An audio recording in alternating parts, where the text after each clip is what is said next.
Hey, everybody, and welcome to the Deep Dive. We're going to be talking about something pretty amazing today.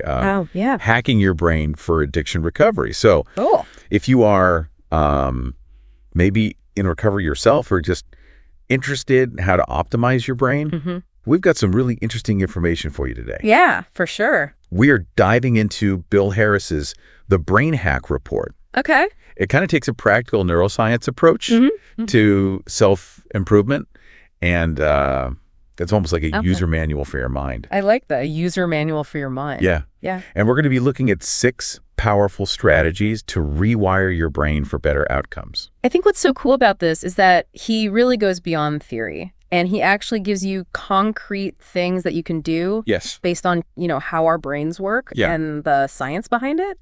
So let's jump right into it. Right. Harris says right at the beginning, everything about you begins in your brain. That's a pretty big statement. Yeah. But when you think about it, it kind of makes you wonder how much potential we all have locked up there. Yeah, think about it. Everything that you do, every success, every struggle, every skill you've mastered, even your willpower. Yeah. All of it comes from that 3-pound organ. So if we can understand how that works, especially in the context of addiction, then maybe we can unlock some serious potential for change. Absolutely. And, Harris, he really focuses on 2 key areas of the brain, the limbic system and the prefrontal cortex. Okay. In the limbic system. You can think of this as the emotional center of the brain.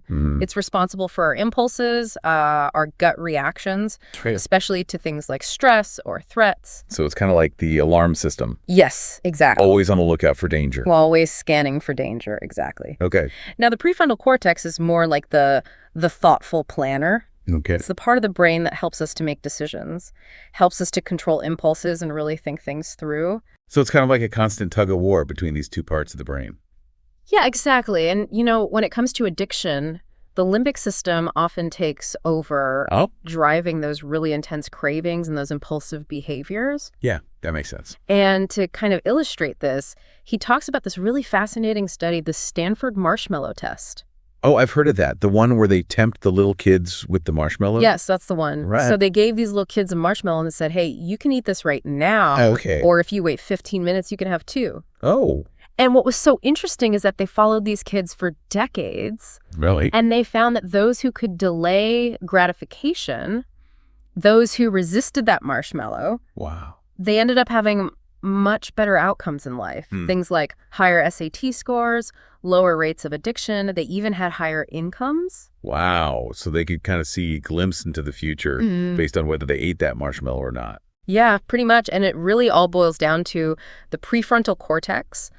Those who waited had a stronger prefrontal cortex, enabling them to override those impulsive urges from the limbic system. And they developed this ability to think long-term and really prioritize those future rewards over that immediate gratification.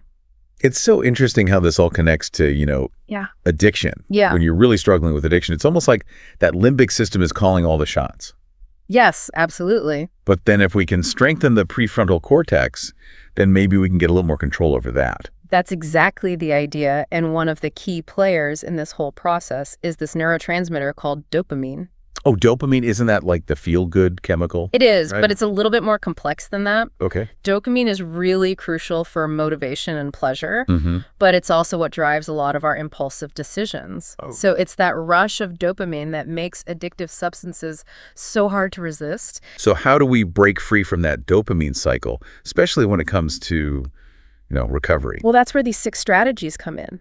They're all about calming that overactive limbic system and strengthening the prefrontal cortex. Okay. It's about giving you back the reins. I'm ready. I want to hear these brain hacking secrets. Okay. Give me number 1. All right, number 1 might surprise you. Okay. Supplements. Supplements. You mean like vitamins and minerals? Yeah. How can those help with rewiring the brain? Well, you might be surprised, how powerful certain supplements can be. Okay. Some supplements can actually help to regulate those neurochemicals and reduce those intense cravings and impulses. Oh, wow. He specifically mentions GABA-L-theanine and omega-3s.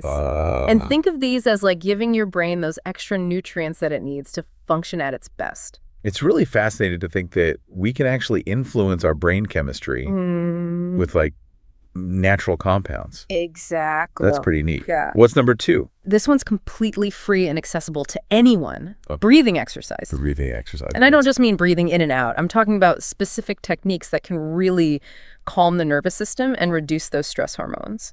Like what?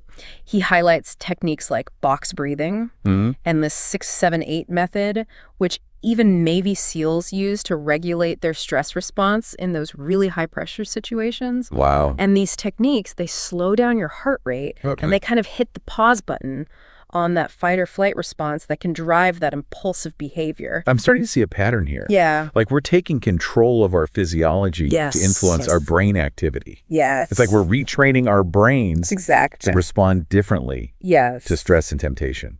That's a great way to put it. All right, what's next? Okay, next up is one you're probably familiar with, exercise. Okay. But he isn't talking about just any type of exercise. He's a big proponent of high-intensity interval training, or HIIT. Okay. I've heard of HIIT workouts. I know they're really good for fitness. Yeah. But how does that benefit the brain? Okay. Especially like, with addiction. Those short bursts of intense activity, they trigger a release of endorphins, which have mood-boosting effects and can actually help to rewire those reward pathways that get hijacked in addiction. Oh, wow. So it's like replacing those unhealthy dopamine hits with a natural high from exercise. I like that swap. I'll take it. Yeah. Okay, what's number 4? Number 4 is all about what we fuel our bodies with nutrition. Are you going to tell me to ditch the sugar and eat my vegetables? You're not far off. Okay. He recommends a diet that is moderate in protein, low in carbohydrates, and high in healthy fats. This type of diet can help to stabilize blood sugar levels, which is really important for brain function and reducing those cravings. Makes sense. He really emphasizes avoiding processed foods, sugary drinks, and anything that sends your blood sugar on a roller coaster ride. Yeah. Because that can really wreak havoc on your brain chemistry and make it much harder to resist those unhealthy urges. Okay, so what's number 5? Number 5 is crucial, especially when it comes to addiction recovery. Sleep. Sleep. I knew you were going to say sleep. Of course. So I'm always hearing how important it is for everything. Yeah. But how does it help to rewire the brain? So when we sleep, our brains go into detox mode. They clear out all those metabolic byproducts and toxins that build up throughout the day. Wow. This process is essential for maintaining a healthy balance of those neurochemicals, and it gives your brain a chance to repair and regenerate. So if we're not getting enough sleep, it's almost like our brains are trying to function in a fog of toxins. Yes, exactly. Which probably makes those urges even harder to resist. Absolutely. A sleep-deprived brain is a vulnerable brain. It's much more susceptible to stress cravings and those impulsive decisions. So getting those 7 to 8 hours of quality sleep is non-negotiable. It's non-negotiable if you're trying to really support your brain and your recovery. All right. So we've got supplements, breathing exercises, HIIT, nutrition, sleep. What is number 6, the final piece of the puzzle? This one is often seen as the most challenging, but also the most powerful. Meditation. Meditation. I've got to admit, I have tried meditation a few times, and I really struggle to quiet my mind. Yeah. How can something that seems so passive have such a profound impact on the brain? Yeah, it's a great question. And, countless studies have shown that regular meditation can actually change the structure and function of the brain. Really? It strengthens the prefrontal cortex, it calms the limbic system, and it promotes this really deep sense of inner peace. So it's almost like a mental workout that's helping us to manage our thoughts, emotions, and impulses. Yes, exactly. And while it can be challenging, especially at first, meditation is really like building a muscle. The more you practice, the stronger it becomes. And in fact, he dedicates a good chunk of this report to a specific type of meditation technology called HoloSync. HoloSync?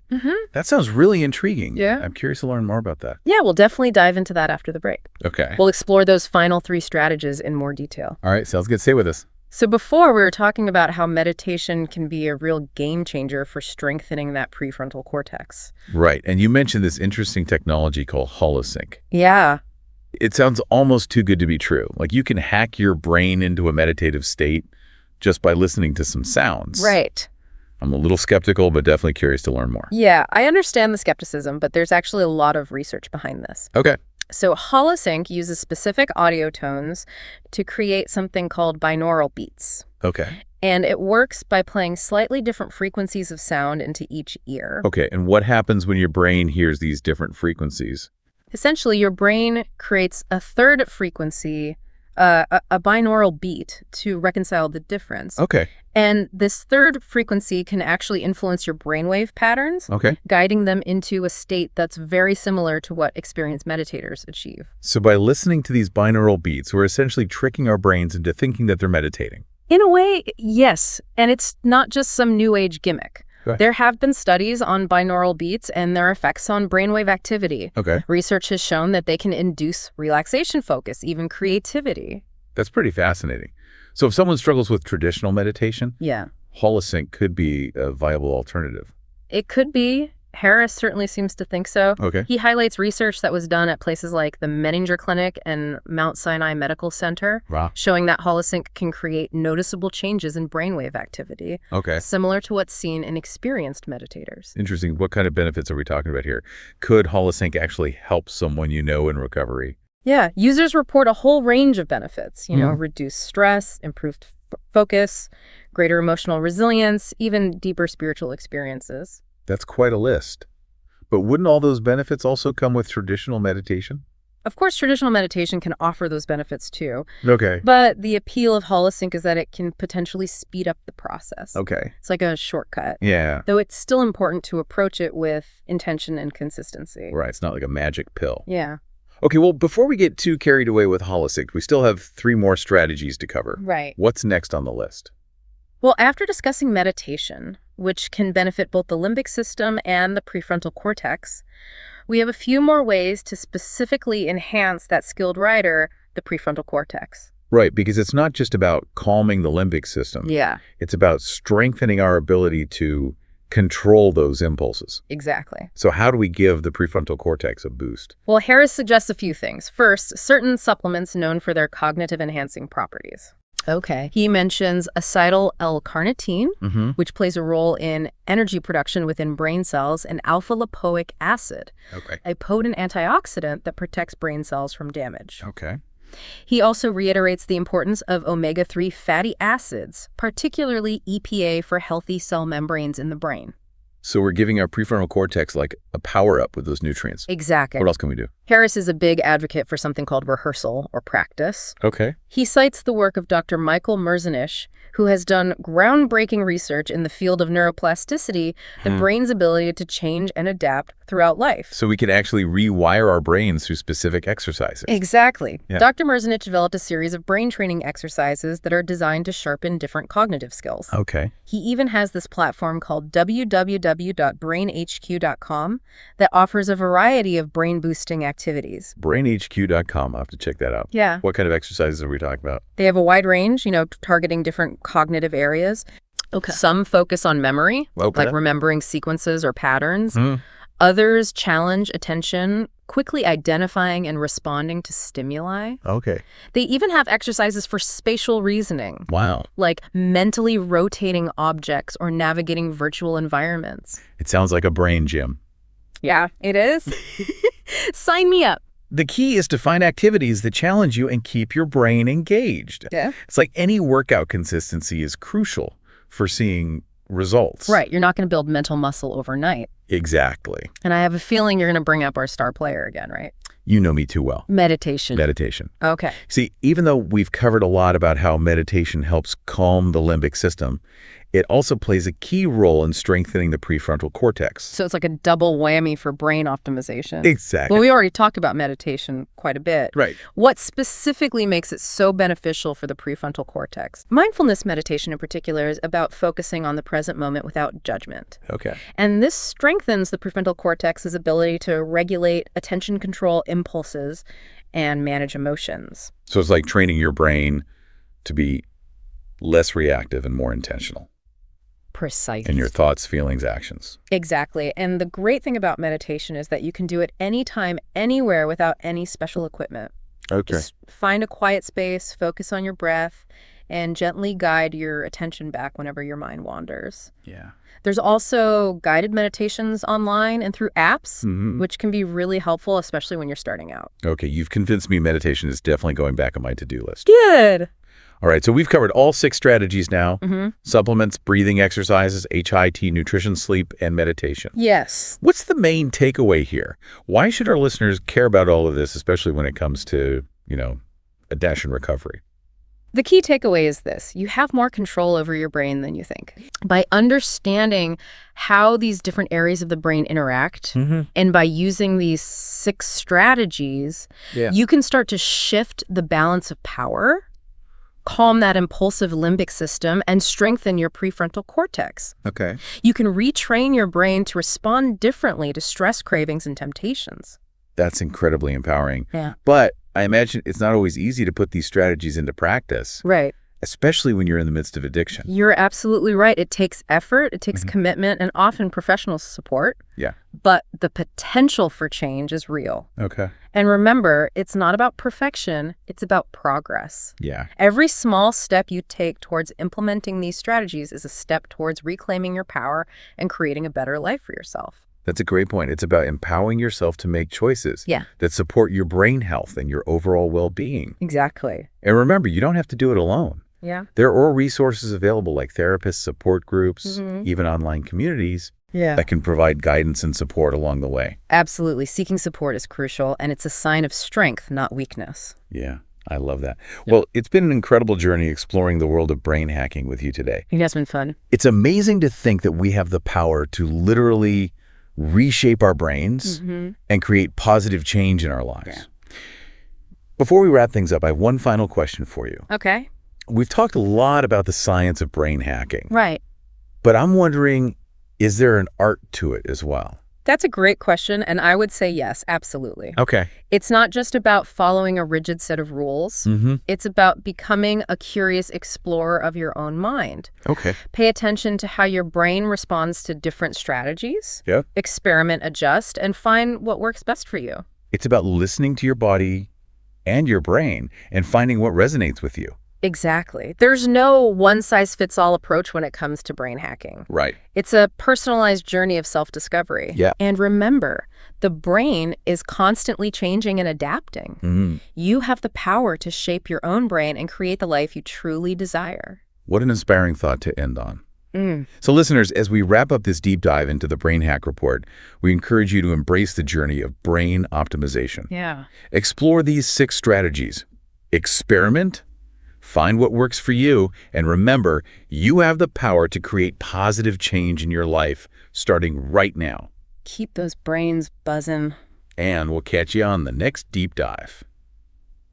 So welcome back to the deep dive. We've been talking about the Brain Hack Report by Bill Harris. Yeah. And you guys have learned all about 6 strategies to rewire your brain for better outcomes. It's pretty cool stuff. It is cool stuff. Yeah. So we've talked about how to calm the limbic system. Right. That's the emotional, impulsive part of the brain that can really kind of take over when you're struggling with addiction. And yeah, it can definitely run the show if you let it.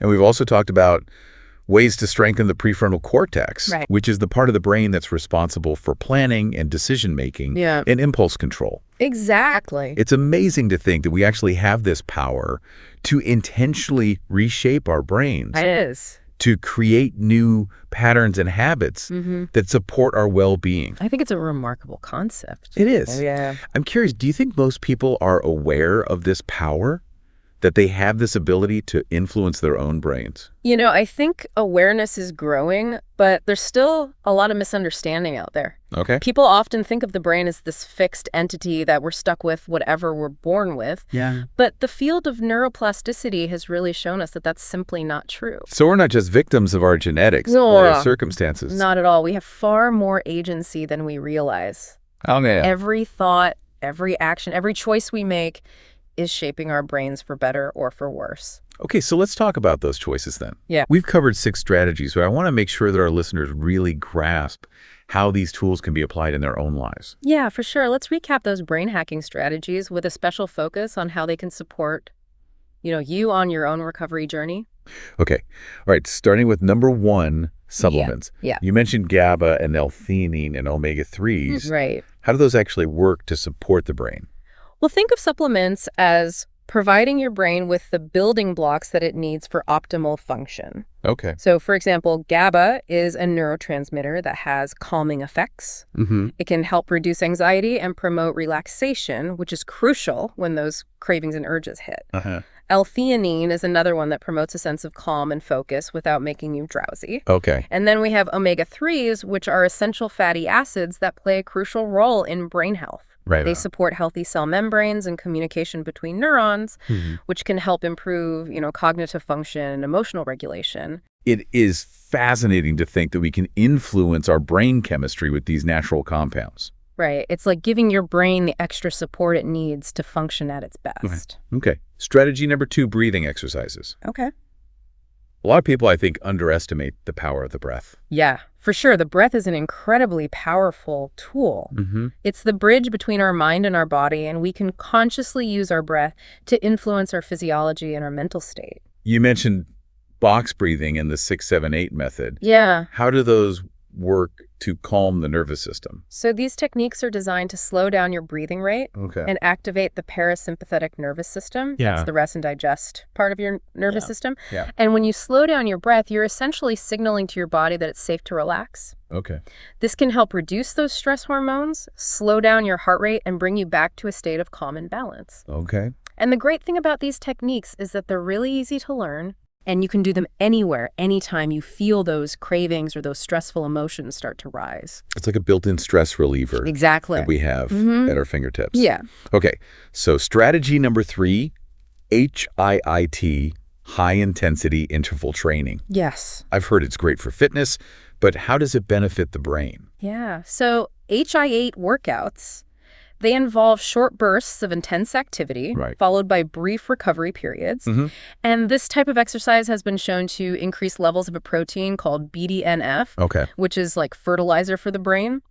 BDNF helps promote the growth and survival of neurons, especially in areas of the brain involved in learning memory and mood regulation. So it's like a workout for your brain cells. It is. Oh, cool. And here's the key connection to addiction. Okay. HIIT can actually help regulate dopamine levels. Okay. So those intense bursts of exercise, they mimic the dopamine rush of addictive substances. Oh, wow. But in a healthy way, helping to rewire those reward pathways. Yeah. That's pretty amazing. Yeah. Okay, so that's a powerful way to kind of retrain your brain to find pleasure in healthy activities. Absolutely. It's about creating those new neural pathways that are associated with positive experiences. All right, strategy number 4, nutrition.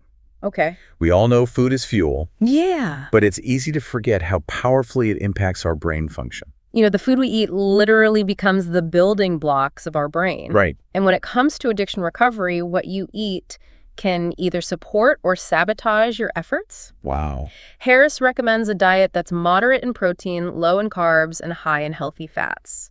Why that specific combination? Well, this type of diet helps to stabilize blood sugar levels, which is crucial for maintaining a stable mood and reducing those cravings. When your blood sugar spikes and crashes, it can trigger those intense cravings and make it so much harder to resist temptation. So it's about keeping those brain chemicals balanced. Right. It's about giving your brain that consistent energy it needs to function optimally. And he also emphasizes avoiding processed foods, sugary drinks, and anything that throws your blood sugar out of whack. So not just about what you eat, but it's about what you avoid. Exactly. It's about making those conscious choices that nourish your brain. Okay, so strategy number 5, sleep. Yes. I think everybody knows sleep is important, but I'm wondering how it specifically helps to rewire the brain. Well, you can think of sleep as your brain's nightly reset button. Okay. When you sleep, your brain gets to work cleaning up metabolic waste, consolidating memories, repairing and regenerating cells. So it's giving our brain a chance to kind of recharge and refresh. Exactly. And this is especially crucial in addiction recovery. Right. When you're sleep deprived, your willpower is weaker. Okay. Your cravings are stronger, and you're much more vulnerable to making impulsive decisions. So those 7 to 8 hours of sleep aren't just about feeling rested. No. They're really about giving your brain that chance to heal and rebuild. Exactly. Sleep is non-negotiable for both physical and mental health. Right. Okay. And finally, strategy number 6, meditation. Meditation. We've talked about how meditation strengthens the prefrontal cortex and calms the limbic system. Right. For someone who's new to meditation, what's the best way to get started? Well, the great thing about meditation is that you don't need any fancy equipment Right. or special training. Yeah. You can start with just a few minutes each day. Okay. Find a quiet space where you won't be interrupted. Mm-hmm. Sit comfortably, close your eyes, and simply focus your attention on your breath. And what if my mind starts to wander? Oh, it will, which I'm sure it will. It will, and that's perfectly normal. Okay. Don't get discouraged. Okay. The key is to simply notice those wandering thoughts and gently guide your attention back to your breath. Mm-hmm. And over time, with practice, you'll find that you're able to stay focused for longer periods of time. Mm-hmm. And you'll start to experience those calming, clarifying benefits of meditation. So we've covered a lot of ground in this deep dive. We have. We've explored the inner workings of the brain, the power of neuroplasticity, and these 6 incredible strategies for rewiring your brain for the better. Yeah. What is the one key takeaway that you want our listeners to leave with? I want them to know that they have the power to change their brain. Okay. And in doing so, they have the power to change their lives. Wow. These 6 strategies are tools that you can use to reclaim control over your thoughts, your emotions, and your behaviors. Mm-hmm. You know, it's not about perfection, it's about progress. Yeah. Every small step you take is a step in the right direction. Okay. So be patient with yourself, celebrate those successes, and remember, you're not alone on this journey. That is so beautifully said. Thank you. And remember, listeners, this is just the beginning. Yes. Keep exploring, keep learning, and never underestimate the incredible power of your own brain. Yeah, it's pretty amazing what we're capable of. It is. Thanks for joining us on The Deep Dive. Of course, my pleasure. We'll catch you guys next time.